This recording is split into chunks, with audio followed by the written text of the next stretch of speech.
ومفرج الهموم يا حي يا قيوم. اللهم إنا نستعبدك نستغفرك أن يأتينا وأنفسنا وأهلنا وأولادنا وأموالنا وأخلاصنا وبيتنا. اللهم اجعلنا وإياهم في كنفك وأمانك وعيادك من كل شيطان مريد وجبار عنيد وذي بغي وذي حسد ومن شر كل ذي شر إنك على كل شيء قدير. اللهم نجعلنا بالعافية والسلام وحققنا بالتقوى والاستقامة وأعدنا من موجبات الندامة إنك سميع الدعاء. اللهم اغفر لنا ولوالدينا وأولادنا ومشايخنا وإخواننا في الدين وصحابنا ولمن أحبنا فيك ولمن أحسن إلينا والمؤمنين والمؤمنات والمسلمين والمسلمات يا رب العالمين. وصل اللهم على عبدك ورسولك سيدنا ومولانا محمد نرجوك كمالا متابعة ظاهرا وباطنا في عافيتنا سلامنا برحمتك يا أرحم الراحمين.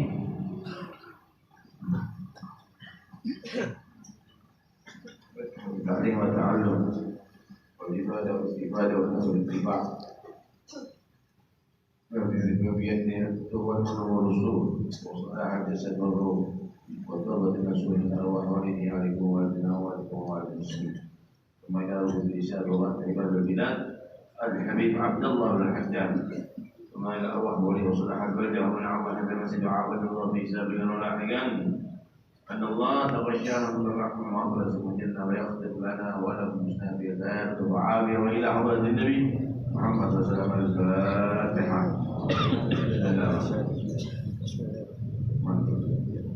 يا ربنا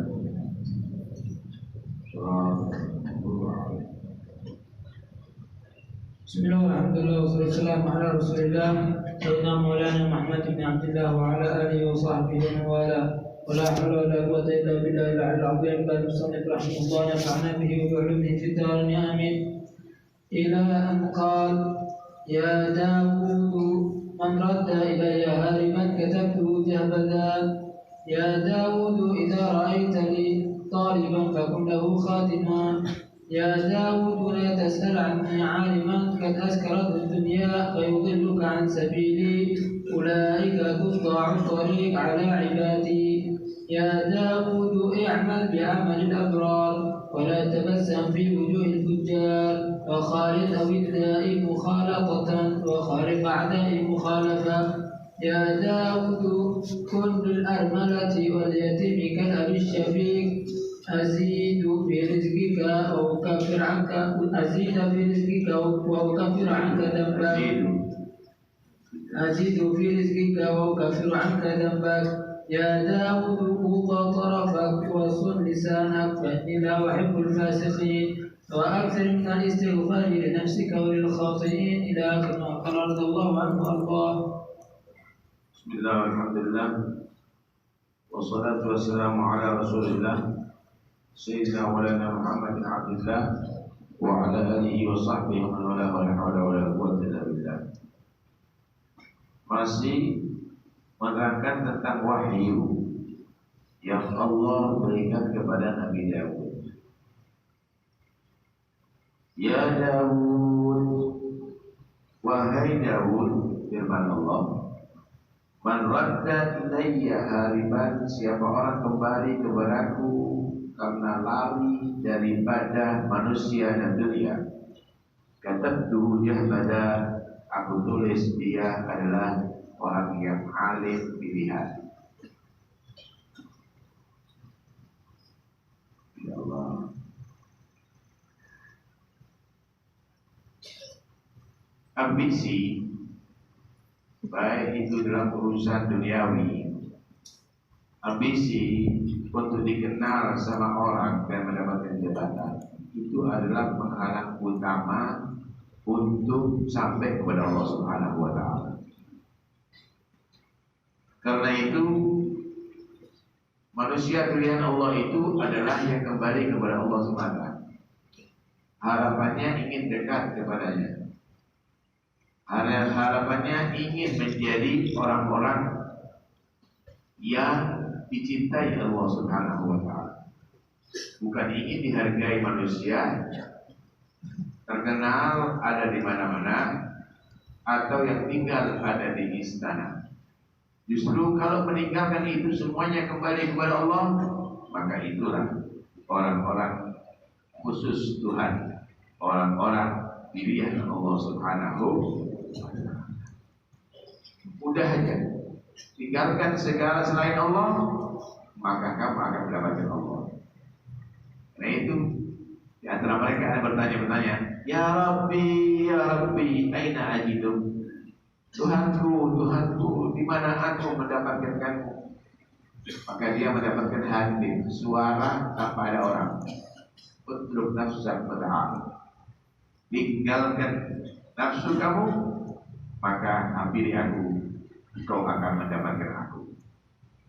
Persis dengan apa yang Allah, dengan apa yang ajarkan Nabi Muhammad SAW kepada Abdullah bin Abbas. Ihfadillah yahfadka. Ihfadillah tajidhu tujahak. Wahai Abdullah bin Abbas, jagalah agama Allah. Kewajiban sholat lima waktu jaga, puasa jaga, anjuran qiyamul lail jaga itu semuanya.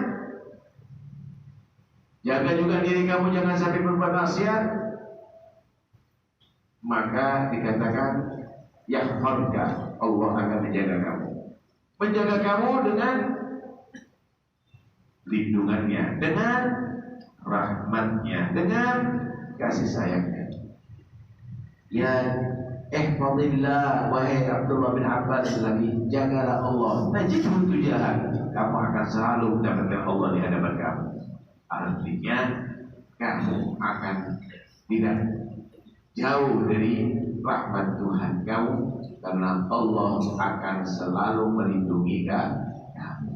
Enteng Pak, kalau orang sudah dekat sama Tuhannya itu tenang, tidak ada perlu dirisaukan. Sama dengan anak bayi dalam pelukan ibunya, nangis pun tidak akan menjadi tenang, saudara.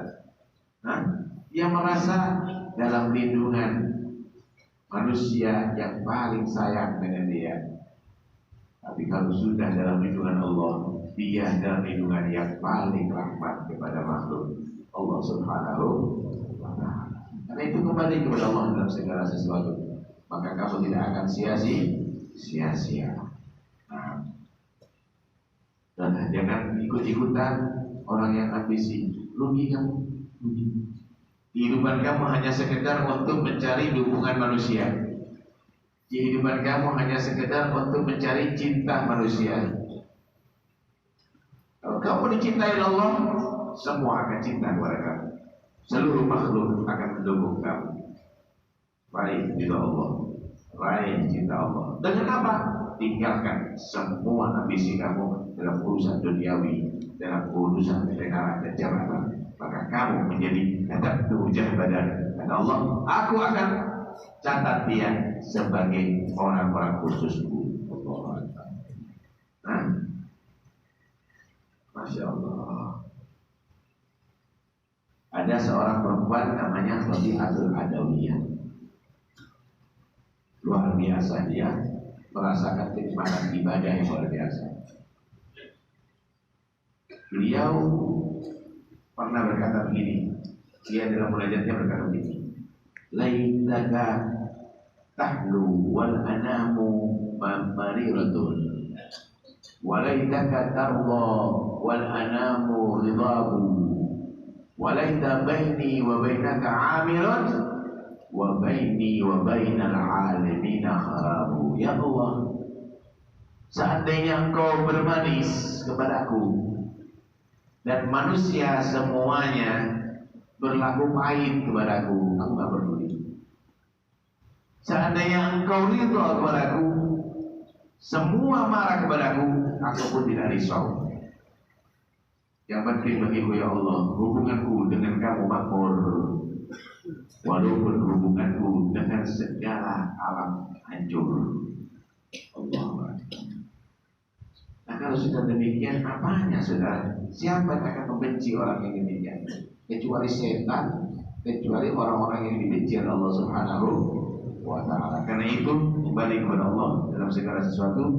Kamu tidak akan menjadi orang yang tersia-siakan, bahkan kamu menjadi pilihan Allah Subhanahu wa Ta'ala.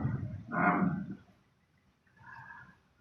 Masya Allah. Ya Daud, wahai Daud, idza ra'aita li taliban, jika kamu menyaksikan orang yang mencari ridhoku, istiqomah ibadahnya, istiqomah baca Qur'annya. Ketemu orang yang demikian, orang yang dia dan itu peduli dengan sesama muslim, ketemu orang yang demikian, fakunlahu khadiman, wahai Daud, jadilah untuk dia sebagai pelayan.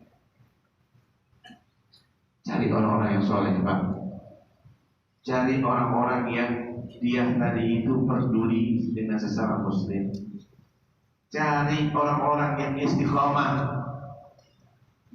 Allah mewahyukan kepada Nabi Daud, jika kamu mendapati orang demikian, kamu layani dia. Jadi pelayan dia.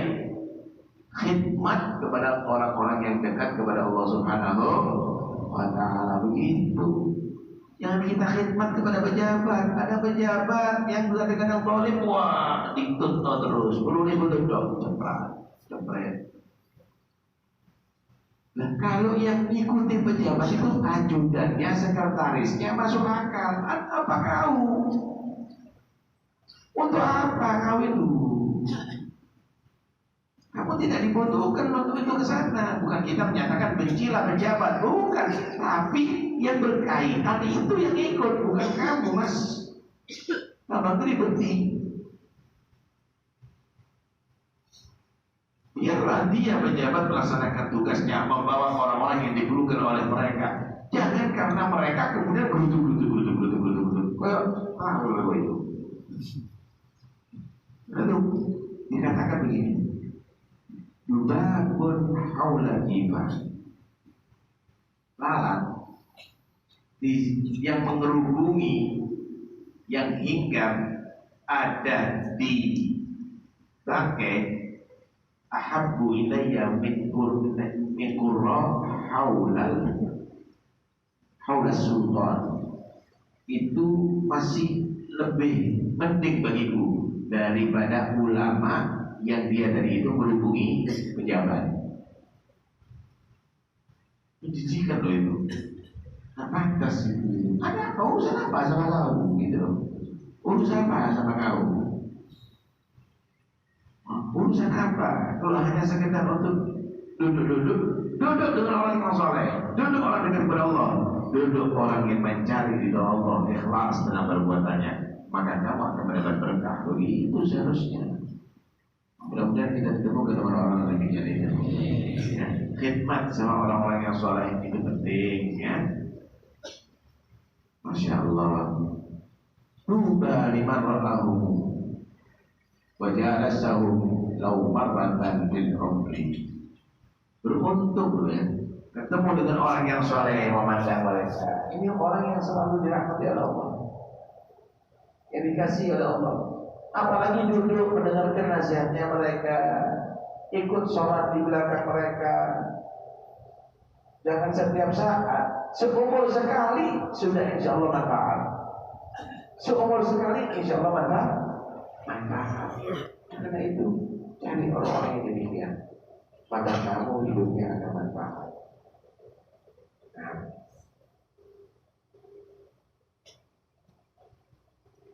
Ya Daud, wahai Daud, la tas'al anni 'aliman qad as'arat dunya wa yudillaka 'an sabili, ulaika qutta'ut tariq 'ala ibadi. Allah, mudah-mudahan selamat kita semuanya. Wahai Daud, janganlah engkau tanya tentang aku, tentang agamaku, tentang hukum-hukum syariatku kepada orang yang alim, yang dia telah dimabukkan dengan urusan dunia. Maka orang itu akan menyesatkan kamu daripada jalan dan agamaku. Mereka adalah qutta'ut thariq, perampok jalanan. Mereka itu adalah orang materi, bukan orang mengharapkan ridha Allah, ridha Rabbi. Mereka itu adalah perampok jalanan terhadap hamba-hambaku. Masya Allah. Ya Allah. cari orang yang alim, saudara, orang yang alim yang beneran.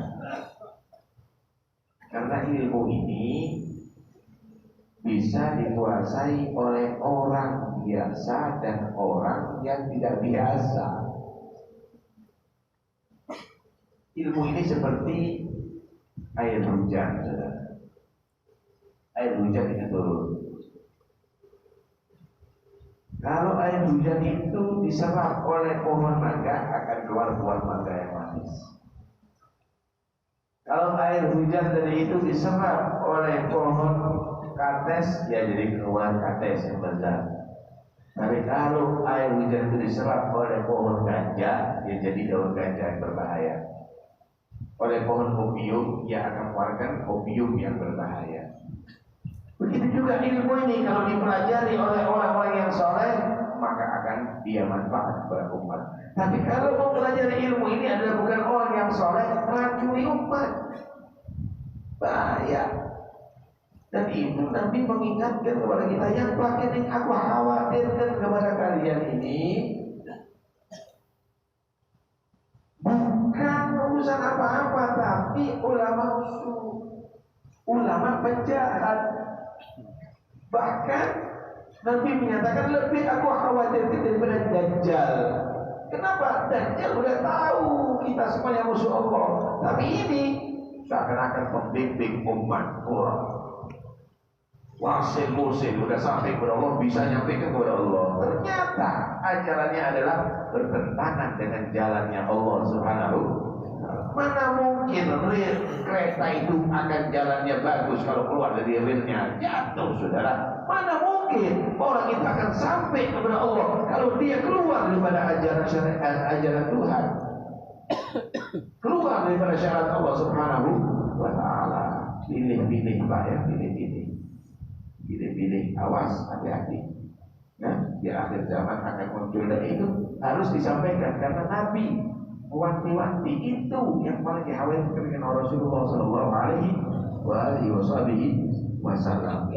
Jauh, kalau tanya tentang aku, tentang agamaku, jangan kepada orang alim yang dia mabuk dalam urusan dunia. Urusan dunia, ya. Rabbi sholli ala Muhammad, omongannya partai. Nanti ada di masjid, omongannya politik. Nanti ada itu omongannya pekerjaan, nanti ada itu omongannya duit, nanti ada itu omongannya ketenaran, popularitas. Jangan tanya urusan agama orang. Kenapa? Ta'ut thariq ini bisa justru menghalangi kamu untuk sampai kepada Allah Subhanahu wa Ta'ala. Ternyata kamu disuruh marah hanya karena urusan nafsu, hanya karena urusan jabatan, hanya karena urusan popularitas, hanya karena urusan duit. Ada apa? Ikuti orang yang alim, yang ajarkan kamu keikhlasan, yang ajarkan kamu persatuan, yang ajarkan kamu kesabaran. Ada satu hadis begini, Nabi menyatakan ini: la tajlisu inda kulli alimin, bal ila alimin yad'ukum min khamsin ila khamsin.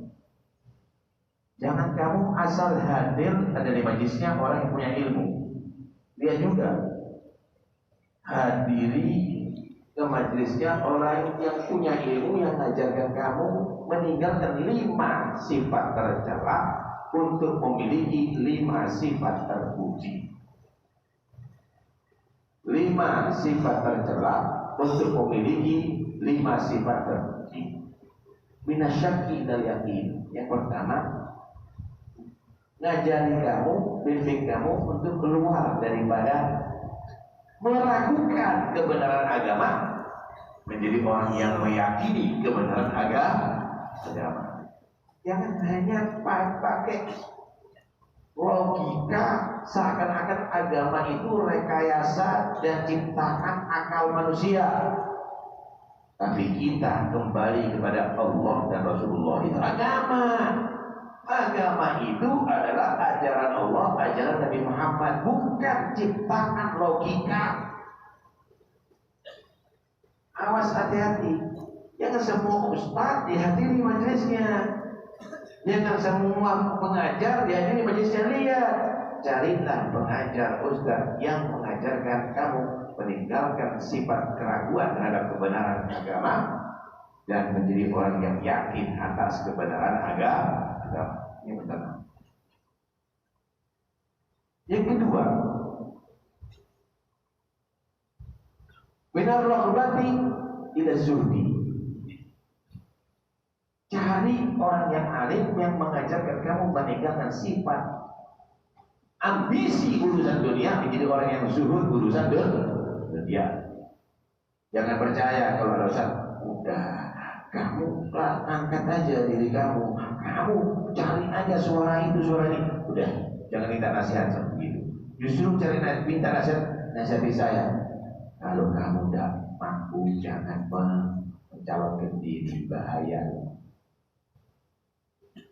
Lebih baik selamatkan diri kamu pribadi daripada kamu punya tujuan bagus tapi kamu tidak mampu.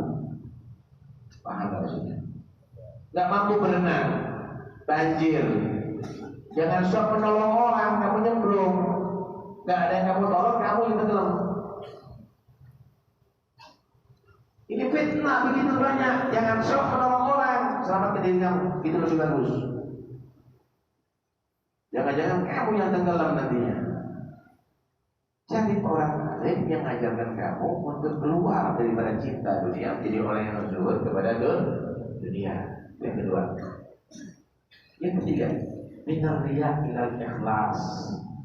Jadi orang alim yang mengajarkan kamu daripada meninggalkan sifat riya, ingin dipuji sama orang, ingin dihargai sama orang, menjadi orang yang ikhlas. Dia ibadah, dia bersedekah, dia mengajar bukan karena ingin balasan, bukan karena ingin duit, bukan karena ingin dicium tangan, bukan karena ingin dihormati, tetapi karena mengharapkan ridho pahala dari Allah. Cari itu. Keluar dari penyakit riya, menjadi orang yang ikhlas kepada Allah Subhanahu wa taala. Yang keempat, minal kibri ila tawadhu. Cari orang yang alim yang mengajarkan kamu keluar daripada sifat sombong menjadi orang yang tawadhu, tidak merasa dirinya lebih hebat daripada yang lainnya, tidak merasa dirinya lebih alim daripada yang lainnya, tidak pernah merasa dirinya adalah lebih unggul dari siapapun. Bahkan dia tawadhu kepada murid, bahkan dia tawadhu kepada orang yang hadir di majelisnya dia. Itu seharusnya meninggalkan penyakit sombong dan menjadi orang yang tawadhu. Tadi orang alim bisa memimpin sana. Mau sombong apa sama Tuhan, sama kebenaran agama? Kadang-kadang dinasihati, ini adalah di VG begini Pak, ini hukumnya haram. Kamu itu siapa? Kamu siapa? Tidak menerima yang hak. Kamu ini siapa? Ini kebenaran, ini hak, ini ajaran Tuhan. Al-haqqu min rabbik. Kamu siapa tidak menerima kebenaran ajaran Tuhan? Kamu yang lalai, kamu orang yang salah. Tidak tahu diri kadang-kadang. Wa minal adawati ila tarahum. Cari orang alim yang mengajarkan kamu meninggalkan permusuhan, kebencian, kemarahan, menjadi orang yang saling rahmat, bersatu. Masya Allah, sulit kalau sudah begini. Nah itu kalau bicara, kalau berdakwah, kalau mengajar, jangan bawa nafsu, bawa ajaran Tuhan, maka kamu akan menjadi orang yang benar. Sudah. Ada di kitab Bidayah Hidayah itu penting untuk mengetahui kriteria orang yang alim. Atau kalau menjadi ustaz, ya kamu harus bersifat sebagaimana ustaz. Saya akan terjemahkan aja kan, karena waktunya terlalu singkat. Tapi jangan dilupakan ini penting. Wa in kunta aliman jika kamu menjadi orang yang berilmu, fa'adabul alim, maka adabnya orang yang berilmu, orang yang dipanggil dai, orang yang dikenal sebagai kiai, orang yang disebut sebagai ustaz. Dengarkan ini, adabnya orang berilmu, sa'atul ihtimal, orangnya harus mudah memaafkan kesalahan orang, jangan dendam. Waluzumul ilm, sabar, bijaksana. Kadal halim ayyakuna nabiyyan, orang yang halim bijaksana, senyum terus sekalipun kepada orang yang tidak cocok sama dia, itu nyaris menjadi seperti sifat Nabi. Masya Allah.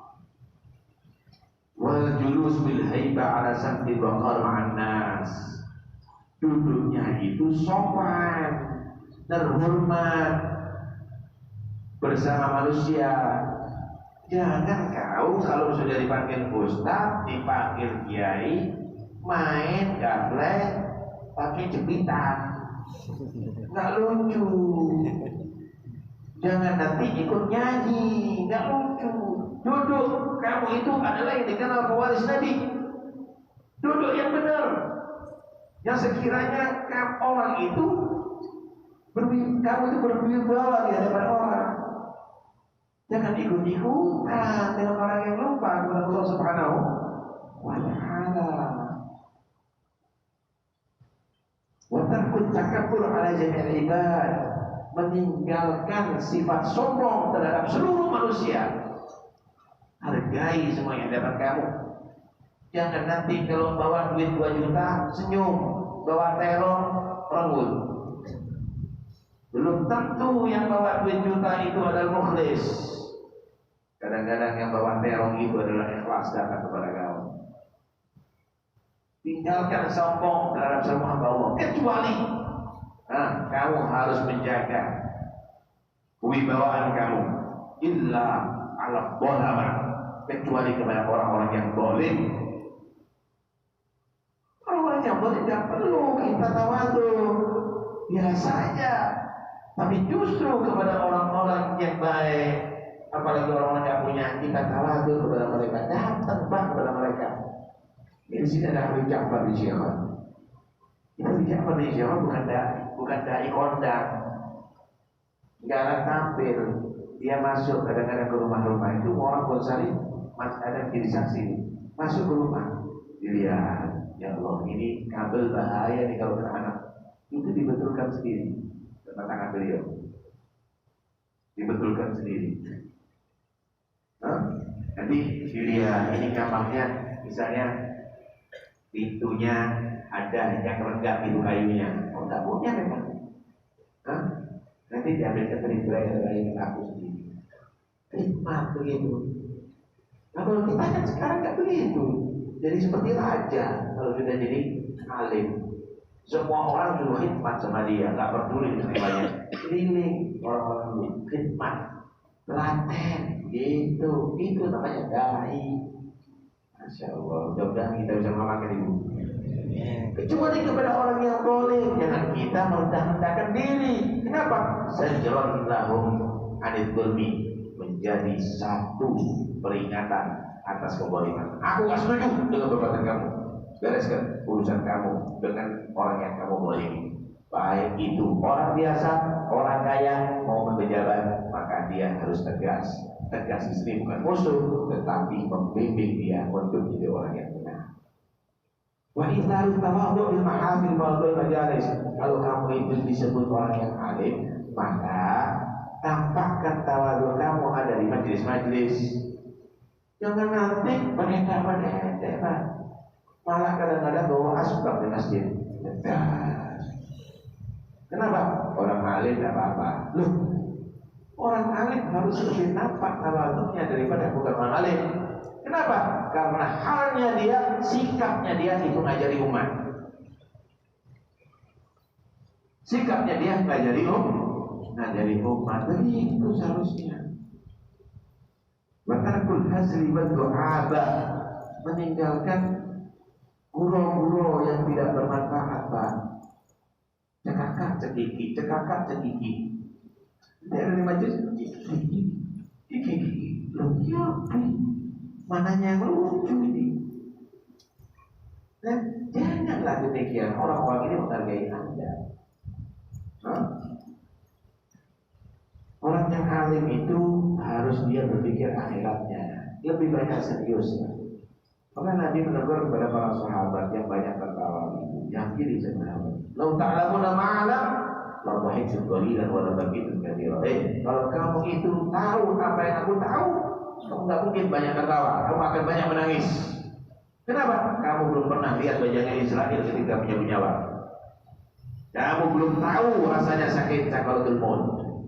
Kamu belum tahu bagaimana ada di kubur, bagaimana perjalanan munkar nakir. Kamu belum tahu dahsyatnya kiamat, bagaimana hisab bagi yang lainnya. Kalau kamu tahu apa yang aku tahu, tak mungkin kamu akan banyak tertawa, kamu akan banyak menangis. Masa baca kitab begitu? Tak boleh. Ya. Masya Allah. Wa'latik lil muta'allim, lemah rahmat terhadap santrinya. Tanpa pembimbing, tempat sana tempat sini, living lemah lembut terhadap santri. Wata'anni bil muta'ajrif, kalau santri itu nggak cerdas, ya yang telaten. Gara-gara nggak cerdas, habis dijulek-julek loh. Ya, nggak boleh begitu. Yang telaten, panjang ini. Wa israhul barid bi husnil irsyad. Orang yang dia tadi itu sulit untuk menghafal atau namanya dibimbing. Ya Pak Ustaz, saya nggak mau menghafal. Kau berapa kali ulangi hafalannya?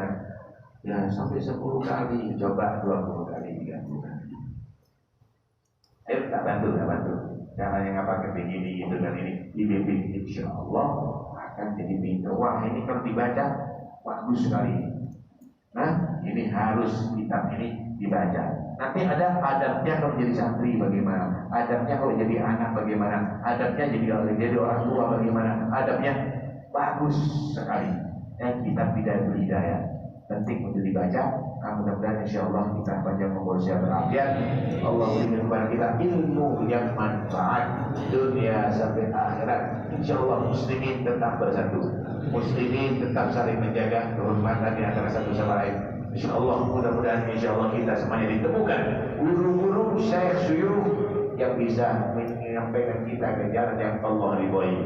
Amin Allahumma amin. Amin Allahumma amin. Untuk yang sakit mudah-mudahan Allah Subhanahu wa taala berikan kesembuhan dengan segera, dan untuk yang meninggal dunia Allah ampuni semua kesalahannya, Allah terima semua amal kebaikannya. Untuk yang hamil dan untuk yang punya hajat, insya Allah sampai ke semua hajatnya yang hamil terhadirkan dengan selamat, yang ujian dan ilmu yang manfaat. Ala hadin yang salihah al-Fatihah.